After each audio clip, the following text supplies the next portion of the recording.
when there's something incongruent, when there is a lack of reconciliation in our lives, when we haven't even truly opened up to ourselves and been honest and sincere and vulnerable. Everybody resorts to manipulation.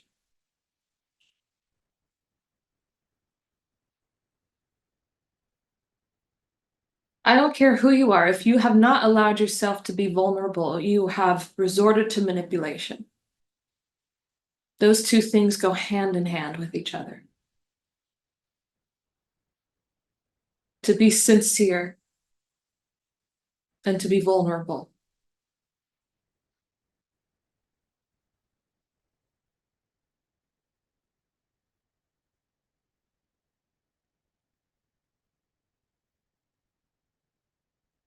And we manipulate people in many different ways.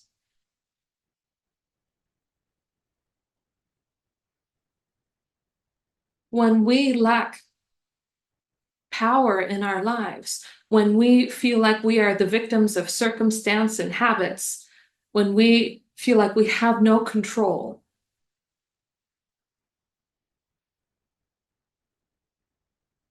because we've been living a lie and limiting our power for so long, thinking we're right, or even knowing we're wrong, but not wanting to admit it.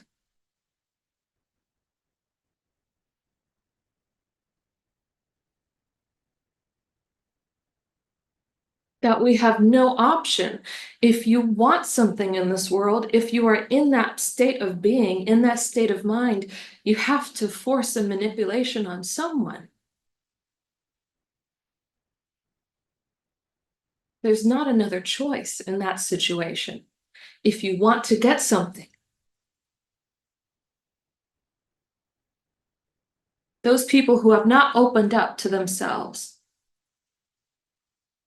I'm not talking about opening up to a stranger or another person. I'm just talking about opening up to yourself, opening up to God within you, opening up about your mistakes, about your qualities, about your characters, about yourself, who you are, everything, for bad or for worse.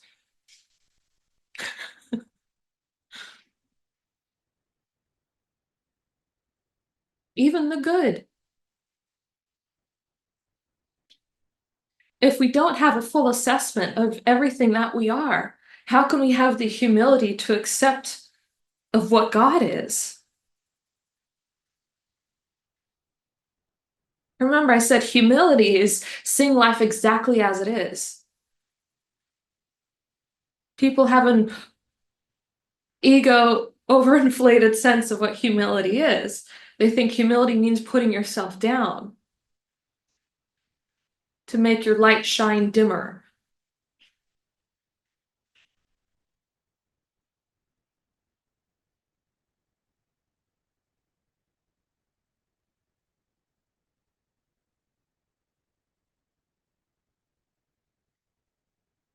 Humility is just knowing exactly who you are.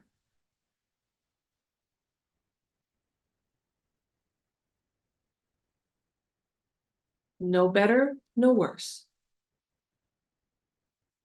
If you're a good writer, there's nothing wrong with saying you're a good writer. If you're a bad writer, don't say you're a good writer. Because then in that situation, what do you have to do? Manipulate, hide, protect. And a lot of times we don't realize the manipulation because it's almost coming from a place of innocence for a lot of people. Maybe not everybody, but for some people, it really is coming from a place of innocence. And so it's hard for them to understand that what they're doing is bad, that what they're doing is manipulation because they feel like they're a good person. And when they feel like they're a good person and they have to acknowledge that they're actually doing something that's not so good, it destroys everything that they thought they were. They're no longer that good person.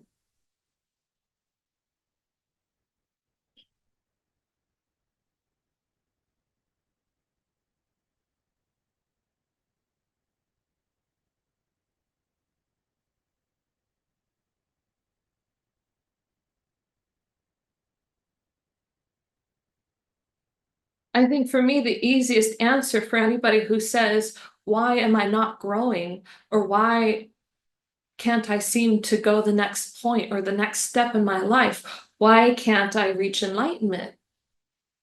It's not because it's difficult. It's not because it's hard. It's not because it's impossible.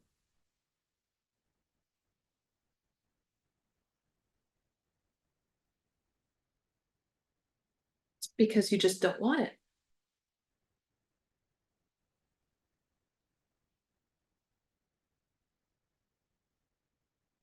And sometimes that's fine. Sometimes we need to go through experiences in life. We need to go through different situations in order to learn what it is that our soul really wants.